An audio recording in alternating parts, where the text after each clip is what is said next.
Hello students, आज हम बात करने वाले हैं डिटर्मिनेंट्स की। Determinants of a square matrix, मतलब जो भी डिटर्मिनेंट्स निकाले जाएंगे वो किसके लिए बात होगी? स्क्वायर मैट्रिक्स के लिए। स्क्वायर मैट्रिक्स रहना होगा, उसी का आप डिटर्मिनेंट निकाल सकते हैं।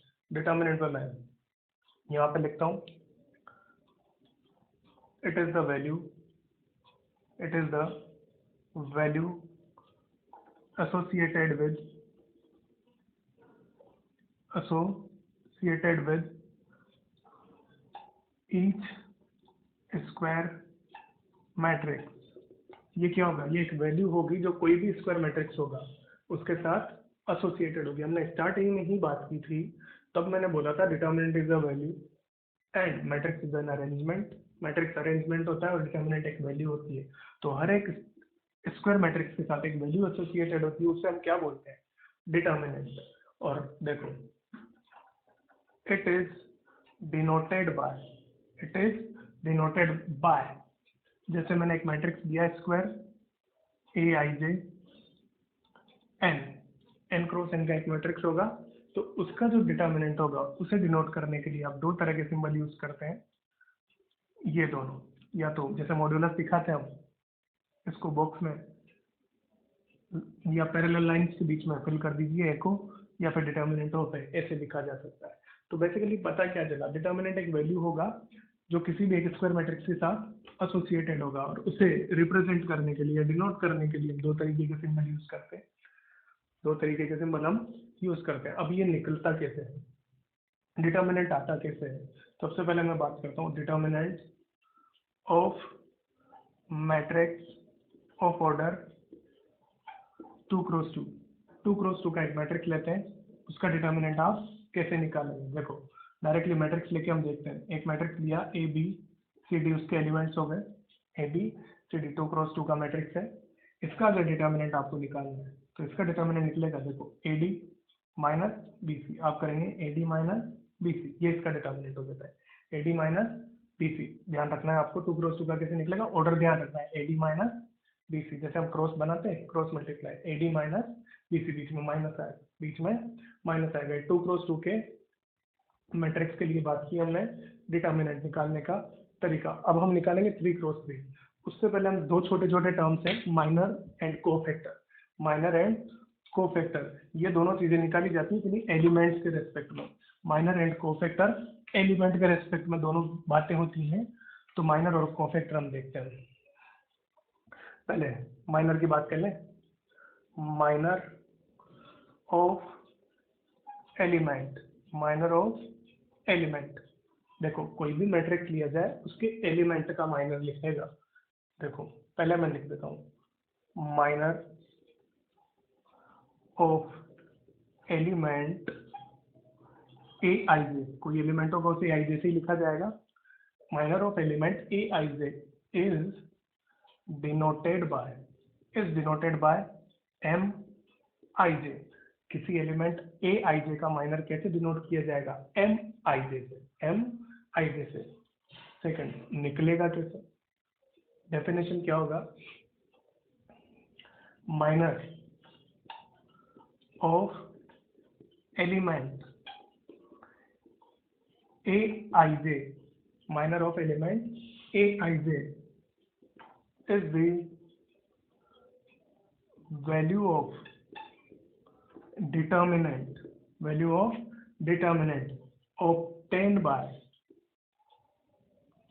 obtained by removing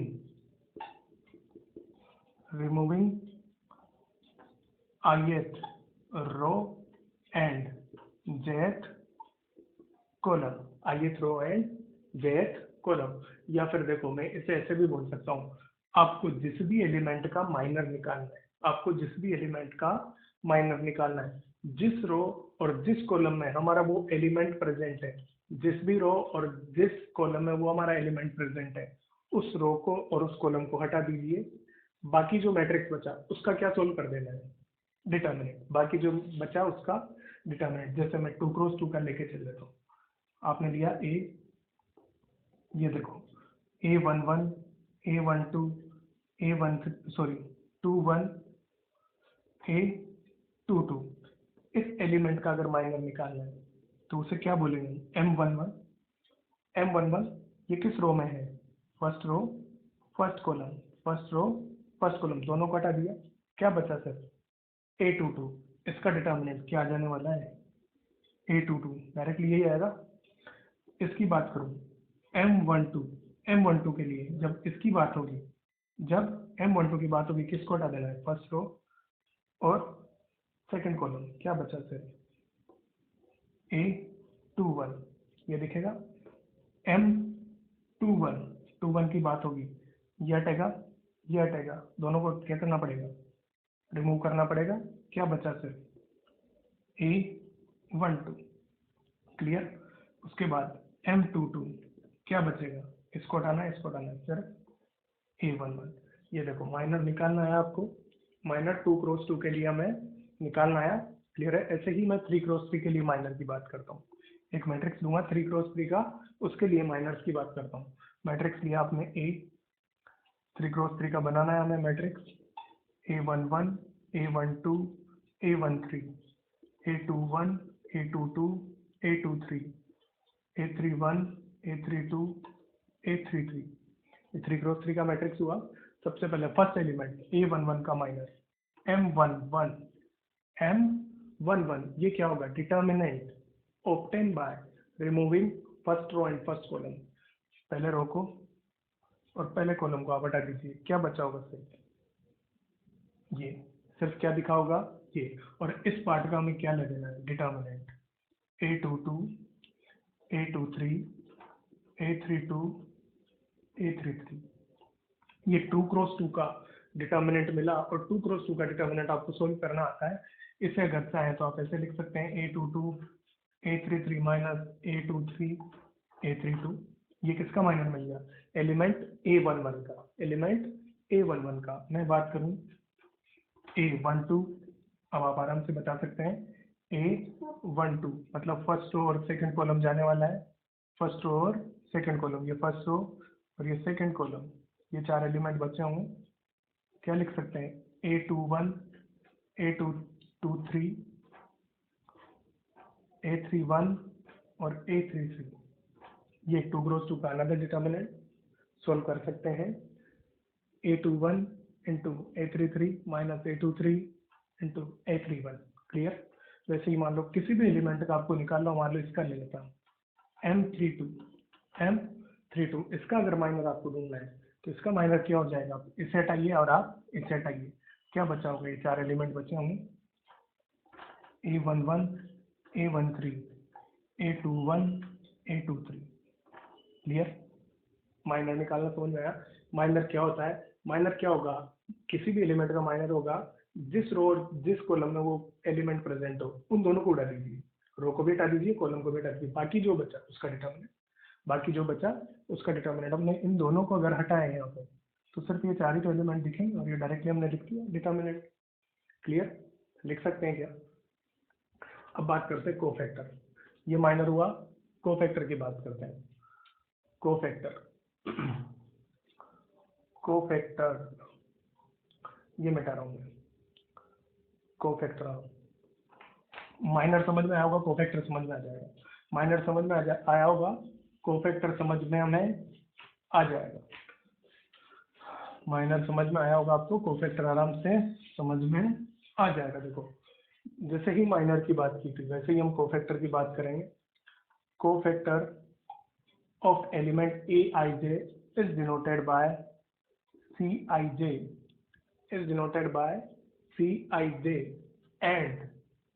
and which is defined as, which is defined as Cij। आप इसे क्या बोलेंगे, -1 की पावर I प्लस j, और मल्टीप्लाई कर दीजिए उस एलिमेंट के माइनर से, for all values of I and j। देखो बेसिकली हमें निकालना माइनर ही है, उसको -1 की पावर I प्लस j से मल्टीप्लाई कर देना है, उसको -1 की पावर I प्लस j से मल्टीप्लाई कर देना है, वो क्या बन जाएगा, कोफैक्टर। वो क्या बन जाएगा, कोफैक्टर, क्लियर। वो क्या बन जाएगा, कोफैक्टर। माइनर निकालना हम सीख चुके हैं, अब कोफैक्टर आप निकाल सकते हैं। माइनर से निकालना हम सीख चुके हैं, कोफैक्टर आप निकाल सकते हैं। एक क्वेश्चन कर लेते हैं बेसिकली, या फिर पहले मैं बात कर लेता हूँ। जैसे कोफैक्टर, एक मैट्रिक्स लिया, एक मैट्रिक्स लिया ए, एक मैट्रिक्स लिया, ये बेसिकली ध्यान रखना है 3 क्रॉस 3 है, 2 क्रॉस 2 की बात करें, 2 क्रॉस 2 की बात करते हैं। चलो 2 क्रॉस 2 मैट्रिक्स लेते हैं, 2 क्रॉस 2। मैंने लिया ए बी या A11, A11, A12, A21, A22। चलिए सबसे पहले मैं बात करूं C11, C11, C11 क्या होगा? देखो 1 + 1 प्लस आने वाला है, इसका जो माइनर होता था वो क्या होता था? ये, और प्लस साइन के साथ आएगा, मतलब A22, A22, C12, 1 + 2 3, -1 की पावर 3, नेगेटिव आने वाला है, 1 2 का नेगेटिव आएगा और वो क्या होगा? -A21। क्लियर? अब बात करें C21, 21 3, नेगेटिव आने वाला है, साइन नेगेटिव आएगा उसके साथ, -A12, -A12। इस एलिमेंट की बात करेंगे C22, C22, ये क्या बनने वाला है? C22 क्या बनने वाला है? A11, और साइन आ जाएगा प्लस, साइन आ जाएगा प्लस। 2 क्रॉस 2 के मैट्रिक्स का आपको निकालना समझ में आया होगा। माइनस कोफैक्टर, चारों कोफैक्टर हम निकाल सकते हैं इसके। बात क्लियर? अगर इससे आगे बात करें हम, तो मैं क्या कर रहा हूँ, एक मैट्रिक्स बना रहा हूँ जिसमें ये सारे एलिमेंट्स होंगे, कोफैक्टर वाले एलिमेंट्स, मतलब मैं उसे बोल सकता हूँ कोफैक्टर मैट्रिक्स। इस मैट्रिक्स का कोफैक्टर मैट्रिक्स बना रहा हूँ। ये एक मैट्रिक्स लिया था हमने, ये एक मैट्रिक्स लिया था, इसके चारों कोफैक्टर्स हमने निकाल लिए। अब क्या करेंगे, इसी का एक मैट्रिक्स बना लेता हूँ जिसे मैं मान लो सी बोल रहा हूँ, कोफैक्टर मैट्रिक्स। अब इसका जो कोफैक्टर मैट्रिक्स मिलेगा आपको, वो क्या मिल जाने वाला है? देखिए सबसे पहले ये आएगा A22, सेकेंड पोजीशन पे -A21, ये क्या हो गया? -A12, और इधर क्या आ गया? A11। तो आप डायरेक्टली अगर देखिए इसे और इसे, मैं देखूँ इसे और इसे, अगर हम ध्यान से देखें तो ये दोनों एलिमेंट एक दूसरे से इंटरचेंज हुए, ये दोनों एलिमेंट एक दूसरे से इंटरचेंज हुए कोफैक्टर मैट्रिक्स के अंदर, और ये दोनों इंटरचेंज हो रहे हैं, और इनका साइन भी क्या हो जा रहा है? चेंज हो जा रहा है। तो यहाँ पे ध्यान से देखने वाली बात क्या है, अगर इस मैट्रिक्स का मुझे कोफैक्टर मैट्रिक्स निकालना है तो इन दोनों एलिमेंट्स को इंटरचेंज कर देना है, और इन दोनों को भी इंटरचेंज करते हुए इनका साइन भी क्या कर देना है? इंटरचेंज कर देना है। ये बात ध्यान रख सकते हैं आराम से। अब बात करता हूँ cofactor matrix of order 3 cross 3। देखो मैट्रिक्स ले लेते हैं फिर से अपन एक, A11, A12, A13, A21, A22, A23, A31, A32, A33, 3 cross 3 का मैट्रिक्स हुआ।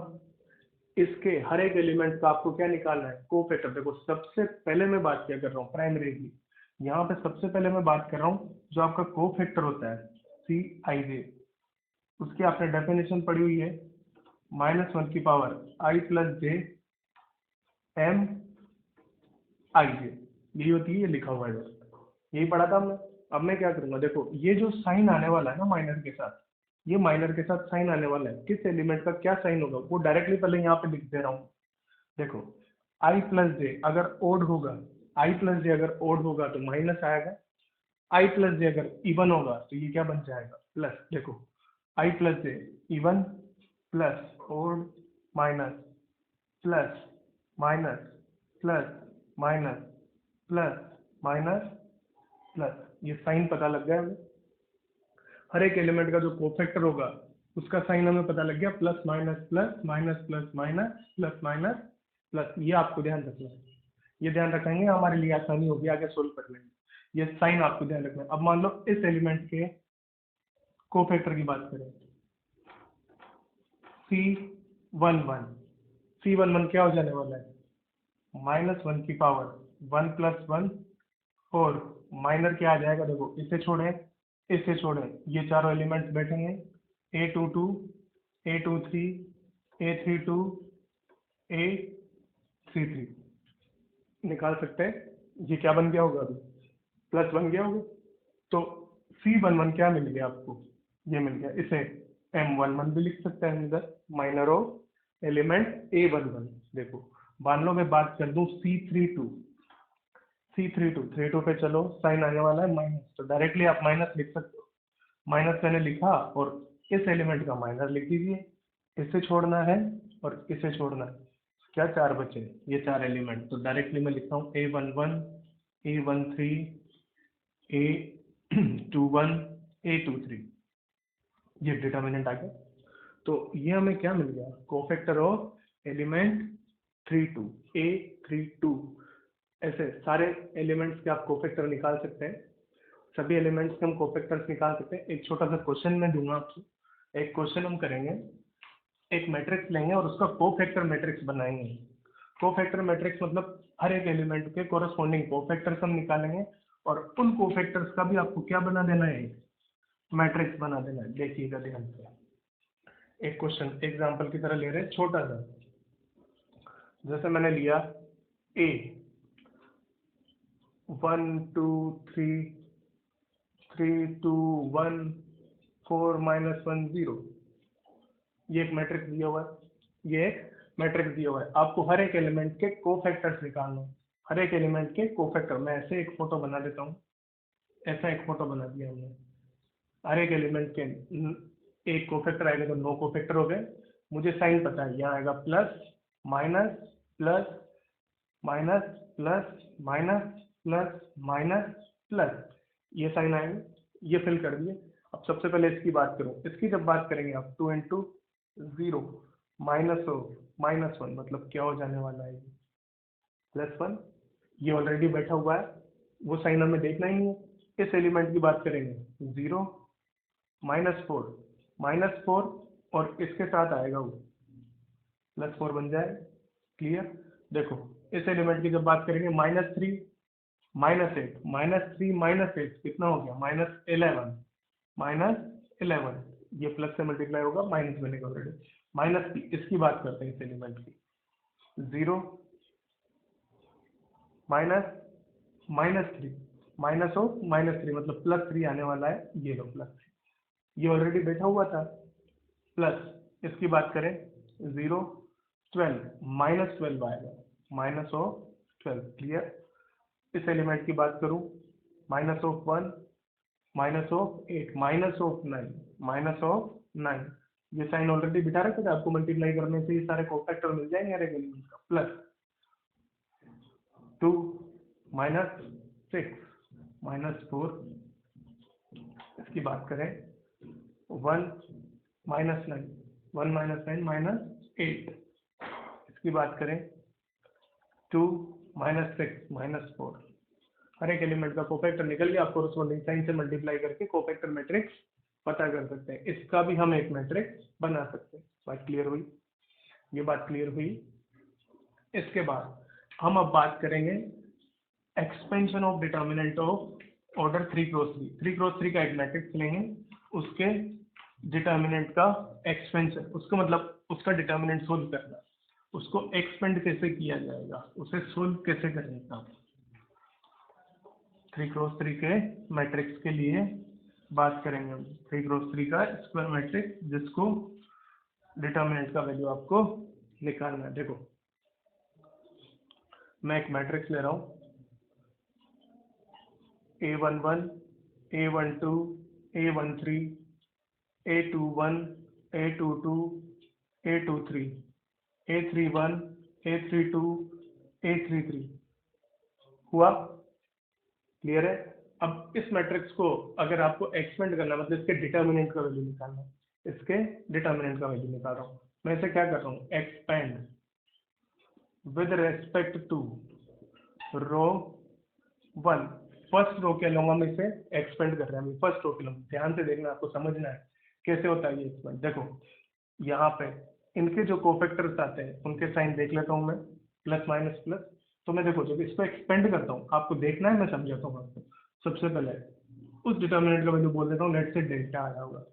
डेल्टा ये किसके इक्वल होगा, A11 इसके साथ मल्टीप्लाई कीजिए इसका कोफैक्टर, क्या बनेगा minor of A11, A22, A23, A32, A33। Clear? ये आया होगा। यहाँ पे माइनस आएगा A12, A12, और इसके साथ लिखिए इसका माइनर, इसके साथ लिखिए इसका माइनर। वो क्या होगा? A21, A23, A31, A33। Clear? Last element A13, इसके साथ लिखिए इसका आप माइनर, इसके साथ आप इसका लिखिए minor. A21, A22, A31, A32। बात क्लियर हुई? ये क्लियर हुआ? ऐसे आप डिटर्मिनेंट को एक्सपेंड करते हैं। ये डिटर्मिनेंट का वैल्यू निकल के आता है हमारा, ये डिटर्मिनेंट का वैल्यू निकल के आता है। ये पहले पढ़ चुके हैं आप लोग, एक्सपेंड करना आप लोगों को आता है। अब देखो इसी को मैं कैसा लिख सकता हूँ? क्या इसको मैं ऐसा लिख सकता हूँ? A11, M11, ये माइनर होगा इस एलिमेंट का, लिख सकते हैं। माइनस हो A12, ये भी क्या होगा? माइनर होगा 12 का। प्लस में A13, ये क्या होगा? माइनर होगा 13 का। M13 लिख सकते हैं। सिमिलरली A11, इसका जो कोफैक्टर आने वाला है कैसा आने वाला है? पॉजिटिव, तो माइनर के इक्वल होगा C11, प्लस ये माइनस जाएगा माइनर के साथ, ये माइनस जाएगा माइनर के साथ, तो ये क्या बन जाएगा? Cofactor C12 plus A13 C13। बात क्लियर हुई? बात क्लियर हुई? तो मैं यहाँ से क्या बोल सकता हूँ? क्या डिटर्मिनेंट का वैल्यू, किसी स्क्वायर मैट्रिक्स के डिटर्मिनेंट का वैल्यू किसी भी रो या किसी भी कॉलम के एलिमेंट्स को उसके कोरस्पॉन्डिंग एलिमेंट्स से कोरस्पॉन्डिंग कोफैक्टर से मल्टीप्लाई करके ऐड कर देती है। किसी भी रो के एलिमेंट्स को उनके कोरस्पॉन्डिंग कोफैक्टर से मल्टीप्लाई करके क्या कर देना है? ऐड कर देना है। आपको किसका वैल्यू मिल जाएगा? डिटर्मिनेंट का। आपको किसका वैल्यू मिल जाएगा? डिटर्मिनेंट का। बात क्लियर हुई होगी? माइनर के टर्म्स में अगर बोलना है तो आप ऐसे बोल सकते हैं, माइनर के टर्म्स में ऐसे बोल सकते हैं। यहाँ साइन का ध्यान रखना होगा, बाकी कोफैक्टर के टर्म्स में हमें समझना है। क्लियर? अब देखो ये तो एक्सपेंशन मैंने किसके रेस्पेक्ट में किया? रो 1 के रेस्पेक्ट में। यही एक्सपेंशन किसके टर्म्स में सकता है? रो 2 के में, रो 3 के में, कॉलम 1 के में, कॉलम 2 के में, कॉलम 3 के में, किसी में भी आप कर सकते हैं। इसे किसी में भी आप कर सकते हैं। बस आपको क्या ध्यान रखना होगा? एलिमेंट उसके कोरस्पॉन्डिंग कोफैक्टर से plus element corresponding cofactor plus element corresponding cofactor. ये चीज आप ध्यान रख के कर सकते हैं एक्सपेंड। जैसे मैं अगर लिखना चाहूँ, एक बार मैं एक और एग्जांपल यहाँ पे दिखा देता हूँ आपको। जैसे मैं इसे एक्सपेंड कर रहा हूँ, लेट से कॉलम 2 के रेस्पेक्ट में या रो 2 के रेस्पेक्ट में कर लेते हैं। रो 2 सेकंड रो के रेस्पेक्ट में। अब सेकंड रो के रेस्पेक्ट में कर रहे हैं हम, तो देखो डेल्टा का वैल्यू क्या आने वाला है? A21, इसका कोफैक्टर, इसका कोफैक्टर। कोफैक्टर किस साइन के साथ आएगा? Minus plus minus. तो मैं डायरेक्टली कोफैक्टर लिख रहा हूँ, इसका माइनस मैंने बाहर लिख दिया होगा। कोफैक्टर में क्या आने वाला है? देखो ये हटेगा और ये हटेगा, ये 4 एलिमेंट आएंगे। A12, A13, A32, A33। Clear? Plus A22, A22, A11, A13, A31, A33। Clear? Minus हो, इसके साथ माइनस आएगा A23, माइनस इसका माइनस बिठा दीजिए। A11, A12, A31, A32। Clear? ऐसे रो 2 के रेस्पेक्ट में हो जाएगा। सिमिलरली आप हर एक रो या हर एक कॉलम के रेस्पेक्ट में डिटर्मिनेंट को खोल सकते हैं। किसी भी रो या किसी भी कॉलम के रेस्पेक्ट में आप डिटर्मिनेंट को एक्सपेंड कर सकते हैं। ये डिटर्मिनेंट को एक्सपेंड करना है, हमें डिटर्मिनेंट को एक्सपेंड करना है। अब आपसे डिटर्मिनेंट का वैल्यू अगर पूछा जाएगा तो ये आपको आता है, मैं इस पे बेस्ड क्वेश्चन कोई भी नहीं कर रहा। आगे हम बात करते हैं important points. Important points 2-3 points है, मैं आपको लिखा रहा हूँ। देखो फर्स्ट पॉइंट में क्या लिख रहा हूँ? जो डिटर्मिनेंट का वैल्यू हमने लिखा ना, अभी डिटर्मिनेंट हमें कैसे मिला था? किसी भी रो या किसी भी कॉलम के एलिमेंट्स को उनके कोरस्पॉन्डिंग कोफैक्टर से मल्टीप्लाई करना, उनके कोरस्पॉन्डिंग कोफैक्टर से मल्टीप्लाई करने पे मैं यहाँ क्या लिख रहा हूँ? देखो in a square matrix, in a square matrix if element of any row or column if element of any row or column multiplied by their corresponding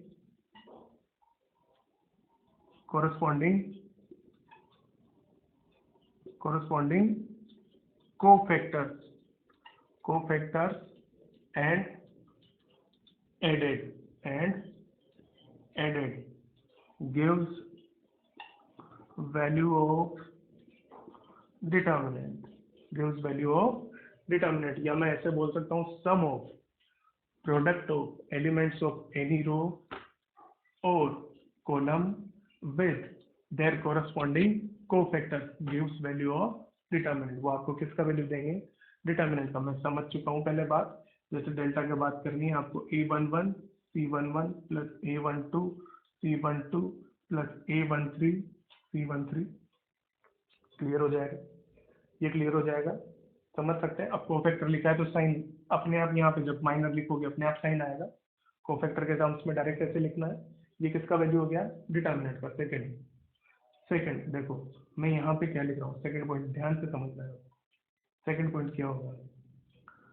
the sum of product of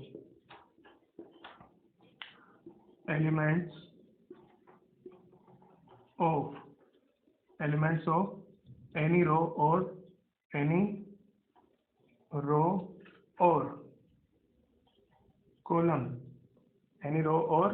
column with corresponding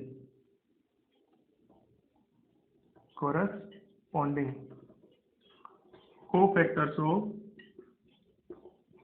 any other row or column is always zero। हमेशा कैसा होगा? Zero होगा। Is always zero. देखो मैं क्या बोल रहा हूँ, मान लो मैंने डेल्टा, मैंने एलिमेंट्स तो फर्स्ट रो के लिए और मैं क्या ले लूँ? जो कोफैक्टर होंगे वो किसी अदर रो के लेंगे। तो मैंने एलिमेंट्स फर्स्ट के लिए, कोफैक्टर सेकंड का ले लें, सी कोफैक्टर सेकंड का ले लें plus 12 C22 plus A13 C23 कर सकते हैं, ये ले सकते हैं। अब ये लिया होगा तो ये वैल्यू जो आएगा आपका हमेशा ये जीरो होगा, ये डिटर्मिनेंट के इक्वल नहीं होगा। ये हमेशा कैसा होगा? जीरो। किसी रो के एलिमेंट लिए और किसी दूसरी रो के कोफैक्टर्स से, दूसरी रो के एलिमेंट्स के कोफैक्टर्स से मल्टीप्लाई कर दी, कोरस्पोंडेंस होना चाहिए।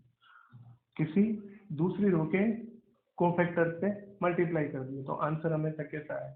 जीरो। आंसर हमेशा कैसा आएगा जी? देखो देख लेते हैं एक बार। A11 A12 A13 A21 A23 22 31 32 33 clear. अभी मैं बात करूँ यहाँ पे, देखो इधर हम बात करते हैं, यही मैं लिख रहा हूँ, मैंने लिखा A11। अब आप बात करो C21 क्या होगा?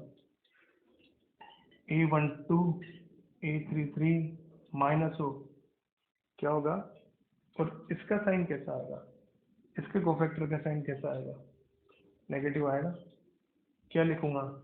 ये दोनों हो गए 1332 A13 A32 clear plus A12 उसके साथ 22 लिखना है सर। 22 का साइन पॉजिटिव होगा, माइनस प्लस माइनस पॉजिटिव होगा, और वो क्या दिखेगा आपको? A11 A33 minus A11 A33 minus A13 A31 clear, minus में A23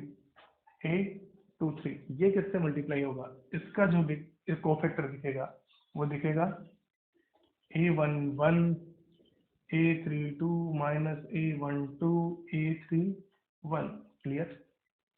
अब बात करते हैं ये प्रोडक्ट 11 12 33 1 1 1 2 3 3 ये दिख रहा है, देखो ये दिख रहा, ये प्लस है, ये सॉरी ये माइनस है और ये प्लस, ये दोनों एक दूसरे को कैंसिल करेंगे, ये दोनों एक दूसरे को कैंसिल करेंगे, इधर देखो प्लस में आएगा 1 1 1 3 3 2, 1 1 1 3 3 2, 1 1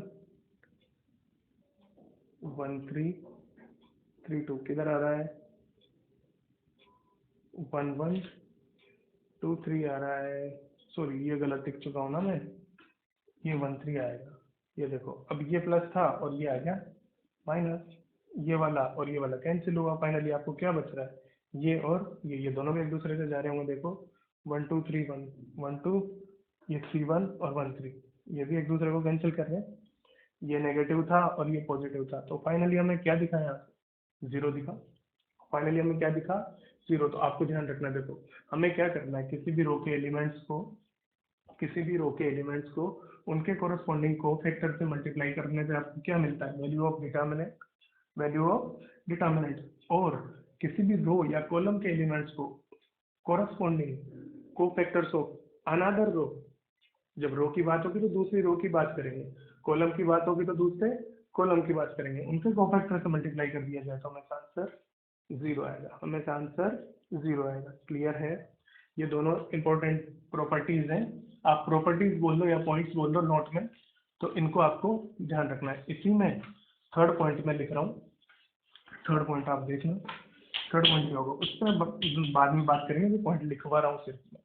तो पॉइंट देखिएगा आप, थर्ड पॉइंट क्या है, third point number 3, point number 3, for N E square matrix, square matrix value of its determinant is delta, is delta, then value of determinant obtained by cofactors of each element of given matrix is delta to the power n minus 1, where n is order of matrix, n is order of matrix। मैंने क्या बोला, देखो ध्यान से समझना है, हमने कोई भी एक मैट्रिक्स लिया जिसका ऑर्डर लेट से n था, उसके डिटर्मिनेंट का वैल्यू अगर क्या है डेल्टा, आपको क्या करना है, एक और मैट्रिक्स बनाना है, आपको एक और मैट्रिक्स बनाना है जो किससे मिला होगा, गिवन मैट्रिक्स के कोफैक्टर्स से, गिवन मैट्रिक्स के कोफैक्टर्स से, जैसे हमने बात की थी कोफैक्टर मैट्रिक्स, कोफैक्टर मैट्रिक्स, तो उस कोफैक्टर मैट्रिक्स का जो डिटर्मिनेंट निकलेगा, उस कोफैक्टर मैट्रिक्स का जो डिटर्मिनेंट निकलेगा उसका वैल्यू क्या होगा, delta to the power n minus 1। Let say A आपको दिया हुआ है A11, A12, A13, A31, 22, 23, 31, 32, 33, इसका वैल्यू अगर क्या है, इसके डिटर्मिनेंट का value, determinant A equal to में डेल्टा है, तो मैं क्या करूँगा, कोफैक्टर मैट्रिक्स ऑफ A, वो क्या मिलेगा, C11, C12, C13 लिख लेंगे आप, इसका जो डिटर्मिनेंट आएगा, determinant of cofactor matrix of A, वो क्या आ जाएगा आपका, डेल्टा टू दी पावर 3 का है ये, 3 माइनस 1 मतलब डेल्टा स्क्वायर। देखो क्वेश्चन कैसा बनता है, क्वेश्चन कैसा बनता है, आपको एक मैट्रिक्स दिया जाएगा, उसके कोफैक्टर मैट्रिक्स का आपको क्या निकालना है, डिटर्मिनेंट, उसके कोफैक्टर मैट्रिक्स का क्या निकालना है आपको, डिटर्मिनेंट। आपको डायरेक्ट कोफैक्टर मैट्रिक्स ढूंढने की जरूरत ही नहीं पड़ेगी, आपको क्या करना है, वहां से उसका ऑर्डर देखना है, इसका डिटर्मिनेंट ढूंढना है और ये वाला फॉर्मूला अप्लाई कर देना है, डायरेक्ट कर सकते हैं, ये वाला फॉर्मूला आपको अप्लाई कर देना है। ये प्रॉपर्टी, ये मतलब ये पॉइंट नंबर 3 हमारा हुआ। अब आगे चलो, प्रॉपर्टीज ऑफ डिटर्मिनेंट, ध्यान से देखना है, एक एक प्रॉपर्टी को आराम से समझना है और आपको याद रखना है, एक एक प्रॉपर्टी को आराम से समझना है और याद रखना है। देखो फर्स्ट प्रॉपर्टी, फर्स्ट प्रॉपर्टी में क्या लिख रहा हूँ, on interchanging rows and columns of any determinant, its value remain unchanged. its value remains unchanged. मैंने क्या बोला, रोज को कॉलम में चेंज कर दें और कॉलम्स को रो बना दें। जब आप रोज को कॉलम और कॉलम्स को रो बनाते हैं तो आपको क्या मिल जाता है, ट्रांसपोज। आपको क्या मिल जाता है, ट्रांसपोज। अब आप किसी मैट्रिक्स का डिटर्मिनेंट सोल्व करें या उसके ट्रांसपोज का डिटर्मिनेंट सोल्व करें, मतलब दोनों का डिटर्मिनेंट कैसा, सेम, उनकी वैल्यू अनचेंज होगी, तो दोनों का डिटर्मिनेंट कैसा आने वाला है, सेम। मैं इसी पॉइंट को ऐसा लिख सकता हूँ, क्या देखो, determinant of A is equal to determinant of A transpose. भाई रोज और कॉलम को इंटरचेंज करने से आपको ट्रांसपोज ही तो मिलेगा ना, और रोज और कॉलम्स को इंटरचेंज करने में हमारे डिटर्मिनेंट का वैल्यू चेंज नहीं हो रहा है, तो डिटर्मिनेंट ऑफ ए और determinant of A transpose are equal.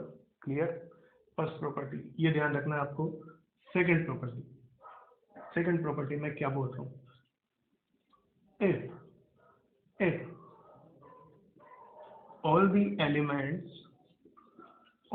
elements of any row or column are zero, then value of determinant is zero। किसी भी रो या किसी भी कॉलम के सभी एलिमेंट्स क्या हो जाए, जीरो हो जाएंगे, तो उस डिटर्मिनेंट का वैल्यू क्या हो जाएगा, जीरो। देखो एग्जांपल, मैं एक डिटर्मिनेंट ले लूँ जिसमें 0 0 0 डाला आपने, यहाँ पे लिख दो A B C D E F.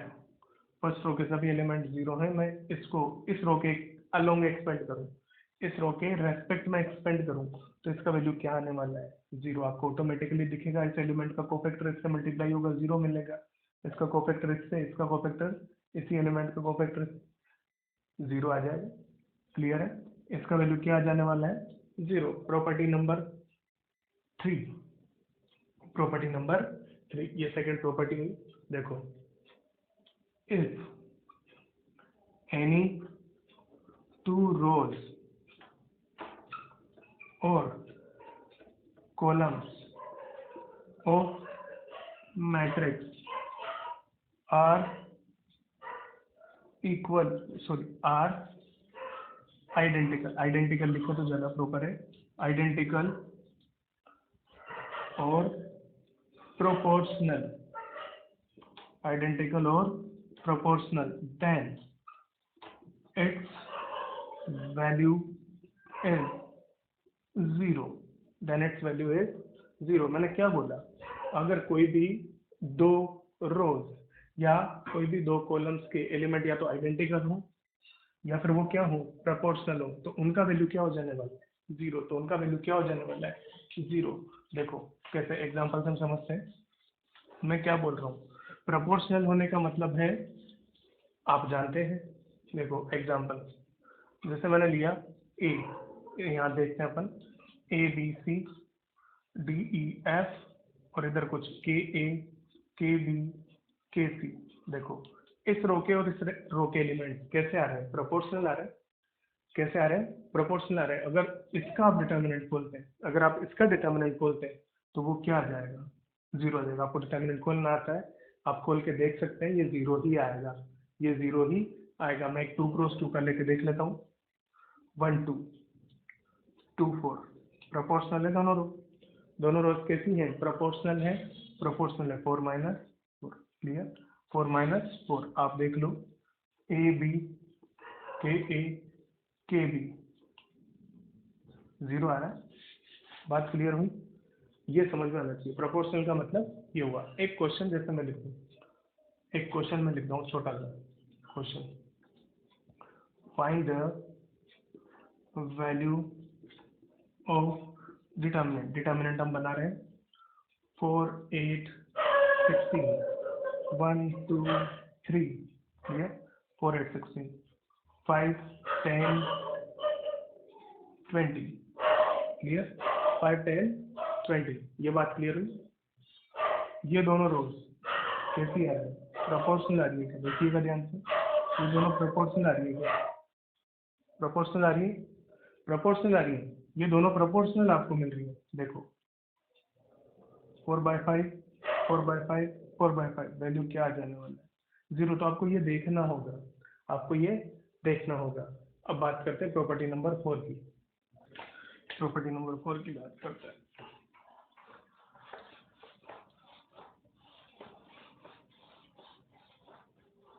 मैं लिख रहा हूँ, on interchanging any two rows or columns, of a matrix, then या फिर डिटर्मिनेंट लिख सकते हैं, of determinant, then its value changes its sign only, its sign only. आप क्या करते हैं, किसी भी डिटर्मिनेंट की कोई भी दो रोज को आपस में इंटरचेंज कर देते हैं, या दो कॉलम्स को इंटरचेंज कर देते हैं, तो उसकी वैल्यू पे कुछ फर्क नहीं पड़ेगा, सिर्फ उसका क्या हो जाएगा, साइन चेंज होगा। एक इंटरचेंज पे एक साइन चेंज होगा, एक इंटरचेंज पे एक साइन चेंज होगा।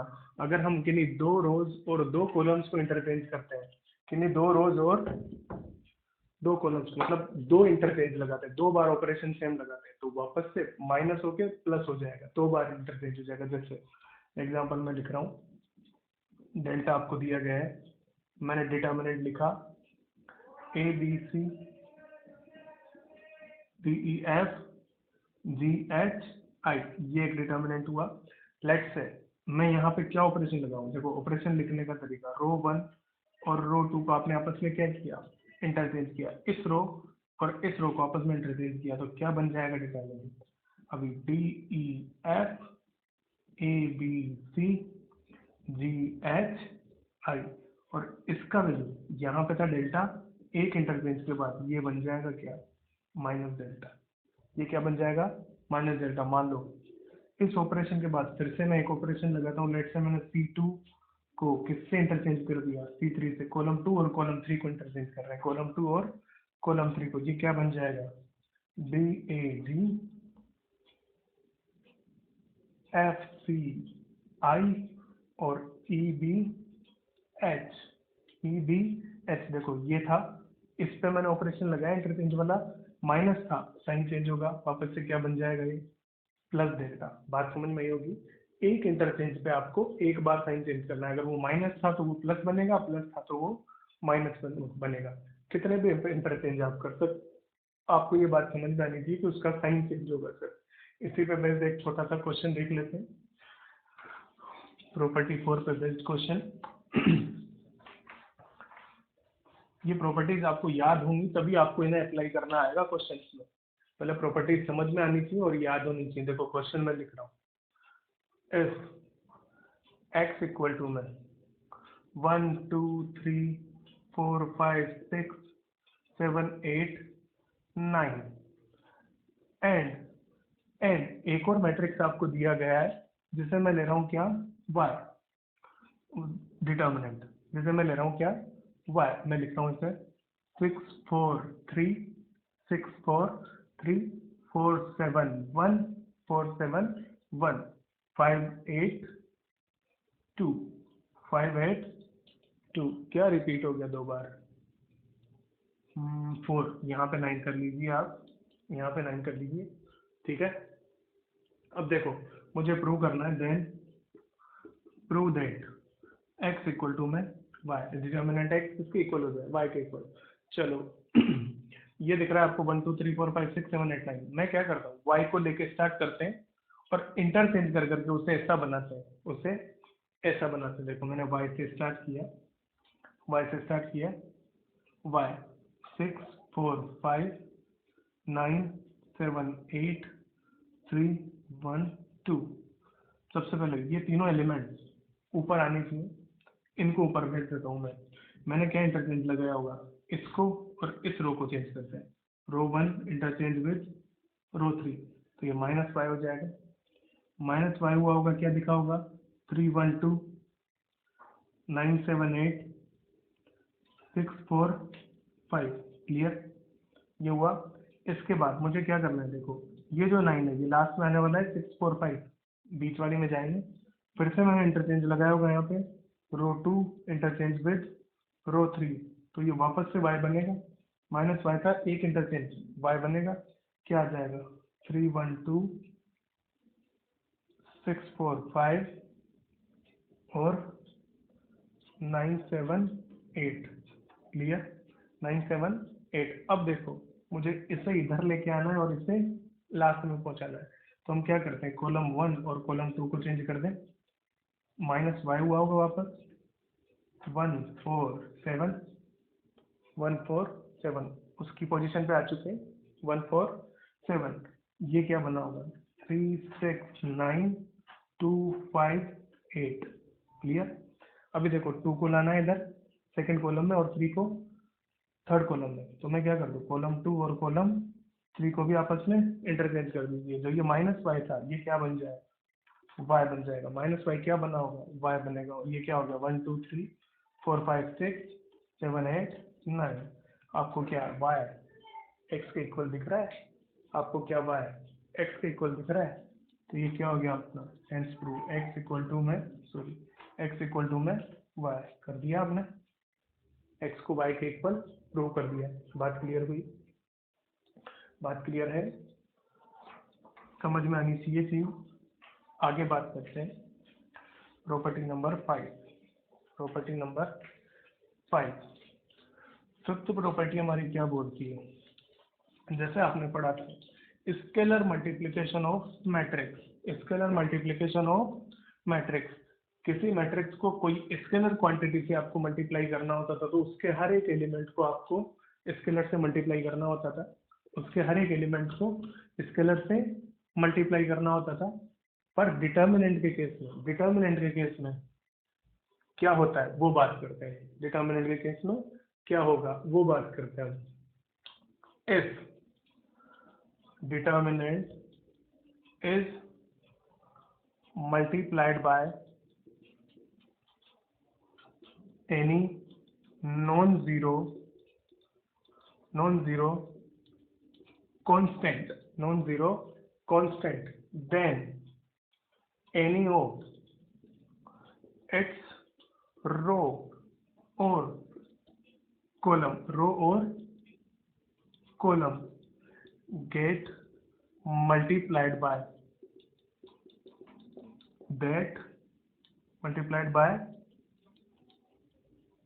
that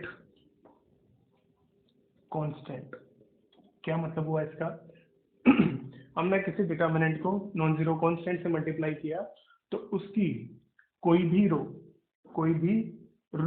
या फिर कोई भी कॉलम उस कांस्टेंट से मल्टीप्लाई होगा। कोई भी रो या फिर कोई भी कॉलम उस कांस्टेंट से मल्टीप्लाई होगा। मैट्रिक्स के केस में क्या होता था, हर एक एलिमेंट मल्टीप्लाई होता था। डिटर्मिनेंट के केस में क्या बोल रहे हैं, कोई भी रो या कोई भी कॉलम, कोई भी रो या कोई भी कॉलम। जैसे मैंने डिटर्मिनेंट लिया डेल्टा, डेल्टा को मैंने लिखा A B C D E F G H I, या फिर इसे आप ऐसा बोल लीजिए डिटर्मिनेंट ऑफ ए। अभी मैंने क्या किया, इस डिटर्मिनेंट को, मतलब मुझे क्या करना है, के ए, तो आप क्या करेंगे, ये जो मल्टीप्लाई होने वाला है ना, ये किसी रो या किसी कॉलम से होगा। मतलब के ए, आप ऐसा लिख सकते हैं के बी के सी, बाकी दोनों रो सेम होंगे, D E F G H I. या फिर आप इसी को ऐसा भी लिख सकते हैं, लेट्स से के ए K D K G B C E F H I. मैंने यहाँ पे फर्स्ट रो से किया या फर्स्ट कॉलम से कर दो, आप सेकंड रो से कर दो, एक टाइम पे एक रो या एक कॉलम। डिफरेंस क्लियर हुआ होगा। जब मैट्रिक्स के केस में हम बात किया करते थे, तो उस केस में क्या करना होता था, हमें हर एक एलिमेंट से मल्टीप्लाई करना होता था कॉन्स्टेंट को। और जब डिटर्मिनेंट के केस में बात करेंगे, आपको क्या करना है, सिर्फ एक रो को मल्टीप्लाई करना है या फिर सिर्फ एक कॉलम को मल्टीप्लाई करना है, सिर्फ एक रो को या सिर्फ एक कॉलम को। जैसे दूसरा एग्जांपल देख लेता हूँ, एक और एग्जांपल इसी टाइप से। मैं क्या करता हूँ, फिर से मैंने वही डिटर्मिनेंट लिया, A B C D E F G H I. अभी मुझे इससे क्या करना है, तीन कॉन्स्टेंट K1 K2 K3 इनसे मल्टीप्लाई कर रहा हूँ, K1 K2 K3 से। तो ये जो बनेगा ना आपका, मान लो K1 को मैंने फर्स्ट से मल्टीप्लाई कर दिया, K1D K1C K2D K2E K2F K3G K3H K3I। एक एक था, एक एक रो से होगा, एक एक कॉलम से हो सकता है दोनों ही आ जाए, हो सकता है ये दोनों इसी पे मिल जाए, हो सकता है तीनों एक एक के साथ एक टाइम पे एक ही से मल्टीप्लाई होंगे। ये रोज में भी बन सकते हैं, ये रोज में भी बन सकते हैं। अब जैसे सिमिलरली हमें अगर कहीं कॉमन लेना है अगर हमें कहीं कॉमन लेना है, कुछ कॉमन लेना है, तो कॉमन भी एक रो से आएगा या एक कॉलम से निकल के आएगा। कॉमन भी एक रो या एक कॉलम से निकल के आएगा। इसी को मैं ऐसा लिख सकता हूँ, देखो K1 K2 K3। आपने क्या किया, K1 को फर्स्ट रो से बाहर निकाला, K2 को सेकंड से और K3 को थर्ड रो से। ये मिल जाएगा आपको ABC DEF GHI। बात समझ में आनी चाहिए, आपको ध्यान रखना है डिटर्मिनेंट के केस में कोई कांस्टेंट मल्टीप्लाई होता है तो उसकी रो या उसके कॉलम से होता है, और मैट्रिक्स के केस में हर एक एलिमेंट से होता है। Clear. Next property number 6, property number 6 यहाँ पे देख रहे हो। 6th प्रॉपर्टी आप देखिएगा, if A is any square matrix, A is any square matrix, then A is any square matrix of order n ले लेते हैं, of order n, then देखो then मैंने लिखा डिटर्मिनेंट ऑफ के ए, एक मैट्रिक्स था A, उसे मल्टीप्लाई किया हुआ है किससे, K से। फिर मुझे क्या करना है, उनका डिटर्मिनेंट सोल्व करना है। तो ये जो निकलेगा K to the power n determinant A, K to the power n determinant A। कैसे, ध्यान से समझना। एग्जांपल, एक 3 क्रॉस 3 का मैट्रिक्स ले रहा हूँ A, 3 क्रॉस 3 का मैट्रिक्स ले रहा हूँ A, जिसे मैंने ABC DEF GHI करके लिया, ABCDEF GHI। मुझे क्या करना है, K को ऐसे मल्टीप्लाई, K को ऐसे मल्टीप्लाई, मैट्रिक्स है तो मैट्रिक्स का हर एक एलिमेंट मल्टीप्लाई होगा, KA KB KC KD KE KF KG KH KI। Clear. अभी मुझे क्या करना है, इसका डिटर्मिनेंट। आप क्या कर रहे हैं, इसका डिटर्मिनेंट ले रहे हैं, डिटर्मिनेंट ले रहे हैं, तो ये क्या बन जाएगा, KA KB KC KD KE KF KG KH और KI। अब देखो आपको क्या करना है, इस रो या इस कॉलम से K कॉमन आ जाएगा, सेकंड रो से फिर K आएगा और थर्ड रो से फिर K आएगा। K कितने टाइम्स आया, 3 टाइम्स। और इधर क्या दिखेगा आपको, ये ABC DEF GHI। इसे क्या बोल सकते हैं आप, K cube determinant of A। ये तो सेम था ना, डिटर्मिनेंट ऑफ A हो जाएगा वो। तो देखो यहाँ से दिखा क्या आपको, K की पावर में जो उसका ऑर्डर था, यहाँ पे ऑर्डर 3 था। क्लियर, ये बात समझ आई होगी। हर एक रो या हर एक कॉलम में से कॉमन निकलेगा तो उसकी पावर उतनी ही हो जाएगी जितना कि उसका ऑर्डर होगा। बात क्लियर। ये बात करते हैं प्रॉपर्टी नंबर 7 की, बात कर लेता हूँ मैं। प्रॉपर्टी नंबर 7 देखो, इसे क्या लिख रहे हैं, if A and B are square matrix of same order, square matrix of same order, then square matrix of same order, then देखो मैंने लिखा A B दोनों को मल्टीप्लाई किया हुआ है, दोनों को मल्टीप्लाई किया हुआ है, दोनों का ऑर्डर सेम था, दोनों का ऑर्डर सेम था, और दोनों मैट्रिक्स कैसे थे, स्क्वायर मैट्रिक्स। उन दोनों को मल्टीप्लाई करके डिटर्मिनेंट सोल्व किया, मल्टीप्लाई करके डिटर्मिनेंट सोल्व किया। इस चीज को मैं ऐसे भी लिख सकता हूँ, determinant of A determinant of B, determinant of A dot determinant of B। Similarly अगर मैं आगे से एक्सटेंड करूँ तो ABC मान लो होता, 3 मैट्रिक्स होते सेम ऑर्डर के, तो ये क्या बन जाता, ए बी सी, या फिर जनरलाइज करें, इन जनरल आप इसे कैसे लिख सकते हो, A1 A2 up to AN सभी क्या है, of same order, square matrix है ना, square matrix of same order, सारे स्क्वायर है और सेम ऑर्डर के, तो इसे आप लिख सकते हो A1 A2 A3 up to AN, सभी का अलग अलग डिटर्मिनेंट सोल्व करो और मल्टीप्लाई कर दो। प्रोडक्ट का अगर डिटर्मिनेंट निकालना है आपको तो डिटर्मिनेंट अलग अलग सोल्व करके सभी को मल्टीप्लाई आप कर सकते हैं। ये प्रॉपर्टी नंबर 7 थी आपकी। Property number 7। प्रॉपर्टी नंबर 8 की बात करते हैं। प्रॉपर्टी नंबर 8 की बात करते हैं।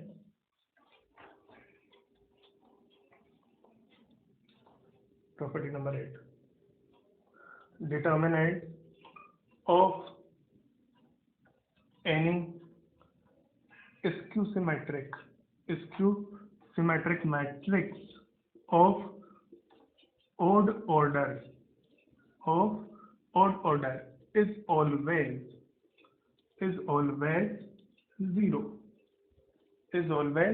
zero। मैंने क्या बोला, skew symmetric matrix of odd order, अगर उसका ऑर्डर कैसा हो, odd, तो उसका डिटर्मिनेंट क्या होगा, 0। अगर उसका ऑर्डर इवन हुआ तो हम उसके डिटर्मिनेंट के बारे में कुछ नहीं बोल रहे। एग्जांपल लेके चल लेते हैं। स्क्यू सिमेट्रिक मैट्रिक्स आप जानते हैं, ऐसा मैट्रिक्स जिसके डायगोनल एलिमेंट्स 0 हो। अभी 2 क्रॉस 2 की बात कर रहा हूँ एक बार के लिए, डायगोनल एलिमेंट 0 हो, इधर 2 आया और इधर -2 आया।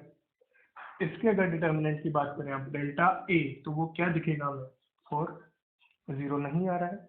अगर ओड ऑर्डर की बात करें तो 3 क्रॉस 3 का ले लें, ये 0 0 0 1 2 3 अगर लिया हो तो इधर -1 -2 और -3 आना पड़ेगा। क्लियर है, यही आएगा।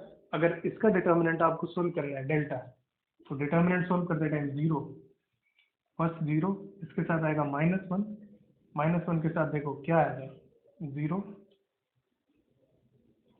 -6 मतलब +6, प्लस में 2, ये 2 आया होगा, 2 के साथ देखो 3, इधर 0 गया, क्या आ रहा है सोल्व करने से, ये 6 है, 6 गया, फाइनली कैसा मिला, 0। फाइनली कैसा मिला, 0 मिला। बात क्लियर हुई होगी एग्जाम्पल से। अब इसी का अगर मैं प्रूफ लिखना चाहूँ तो देखो कैसे होगा। हम जानते हैं जब भी हम किसकी बात करते हैं स्क्यू सिमेट्रिक मैट्रिक्स, तो उस केस में ए किसके इक्वल होता है, माइनस ऑफ ए ट्रांसपोज के इक्वल होता है। अब इसका ऑर्डर कैसा है, ओड। आपने दोनों साइड इसका डिटर्मिनेंट ले लिया हो, दोनों साइड पे इसका डिटर्मिनेंट ले लिया हो, ऐसा कुछ बनेगा। इसका ऑर्डर ओड है, ये -1 कितने टाइम्स बाहर आएगा, के वाली प्रॉपर्टी जो हमने पढ़ी कि n टाइम्स बाहर आता था, तो ये -1 भी कितने टाइम्स आएगा, n टाइम्स। और n को हम कैसा बोल रहे हैं, ओड बोल रहे हैं। -1 की पावर कोई ओड नंबर, a इधर आया होगा -1 की पावर कोई ओड नंबर, और डिटर्मिनेंट ऑफ ए ट्रांसपोज।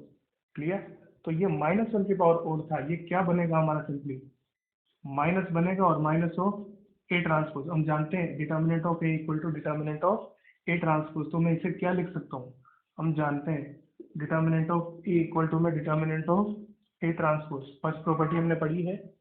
तो इसे आप क्या लिख सकते हो, twice of determinant of A equal to 0, मतलब डिटर्मिनेंट ऑफ ए क्या आ गया, 0। किस केस में, जब ये कैसा लिया था हमने, स्क्यू सिमेट्रिक।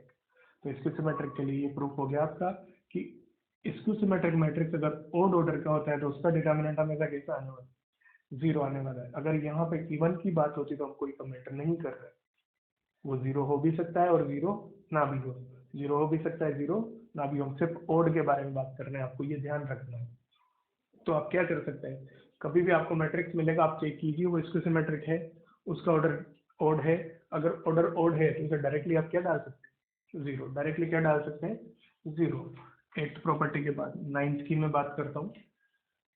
9th प्रॉपर्टी आप लिखेंगे देखिए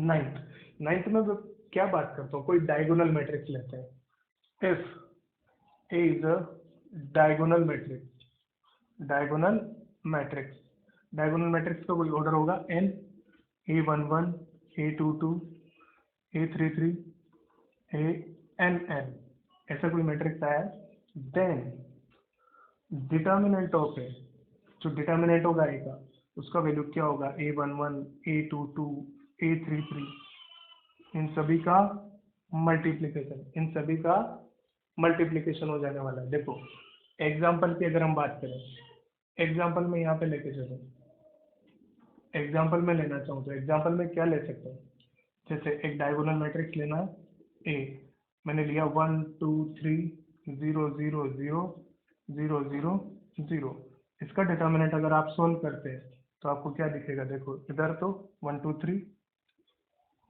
बाकी इन दोनों के रेस्पेक्ट में 0, तो फाइनली हमें क्या आया, product of diagonal element.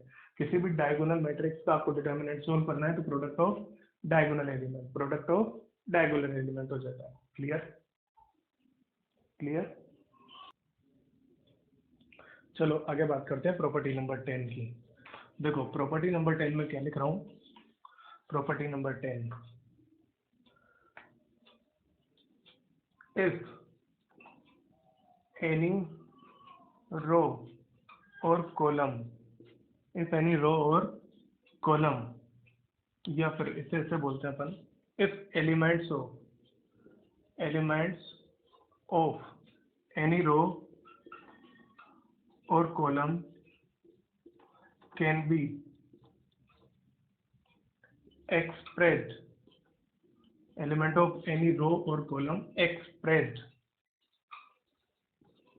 as a sum of two or more terms, two or more terms, then determinant can be expressed as a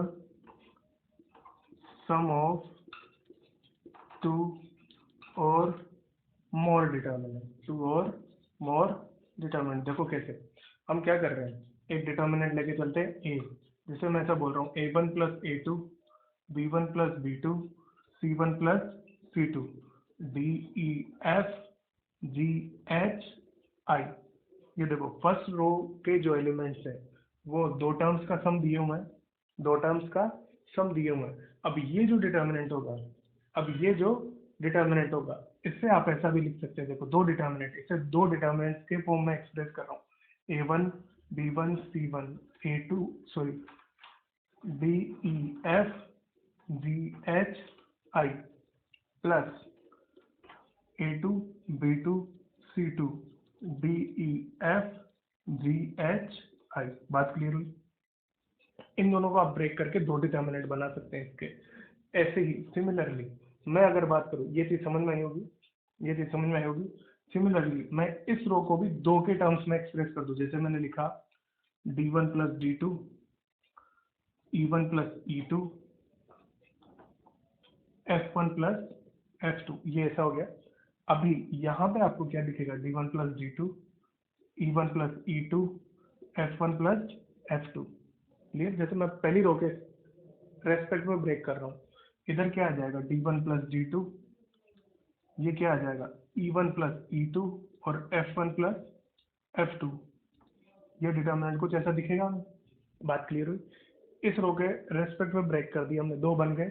अब इससे भी आप क्या कर सकते हैं फर्दर, इससे भी आप दो डिटर्मिनेंट में ब्रेक कर सकते हैं। कैसे, A1 B1 C1 D1 E1 F1 G H I।